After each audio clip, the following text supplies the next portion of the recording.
ஒரு 20, 22 வயசு வரைக்கும் அதாவது எங்கள் அம்மா வந்து என்ன பண்ணுவாங்கன்னா, எனக்கு வந்து என்னுடைய இருதயம் நல்லாகணும்னு சொல்லிட்டு, என்னைக்கு அந்த சேலம் ஹாஸ்பிட்டலில் வந்து டாக்டர் சொன்ன அதாவது கிட்டத்தட்ட ஒரு 7, 8 வருஷத்துக்கு முன்னாடி இருந்தே எனக்கு வேண்டிக்குவாங்க. அதாவது எங்களுடைய மார்க்கத்தில் வந்து என்ன பண்ணுவாங்கன்னா, எங்கள் அம்மா வந்து இந்த தீச்சட்டின்னு சொல்லுவாங்க, இல்லை அக்கினி சட்டின்னு சொல்லுவாங்க.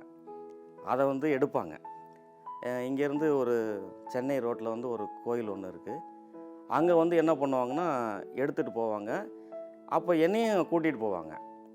கூட்டிகிட்டு போய் என்ன பண்ணுவாங்கன்னா, எனக்கு மொட்டை அடிச்சிருவாங்க.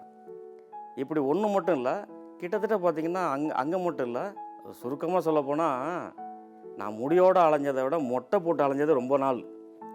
ரொம்ப எனக்கு கஷ்டமாகவும் இருக்கும். ஆனால் அவங்க வந்து வேண்டிக்கிட்டு இந்த மாதிரிலாம் பண்ணுவாங்க. சரின்ட்டு நானும் சரி இருக்கட்டும்னு, இதெல்லாம் ஒரு பக்கம், அது ஒரு பக்கம் நடந்துக்கிட்டே இருக்கும். என் முகத்தில் சந்தோஷத்தையே பார்க்க முடியாது.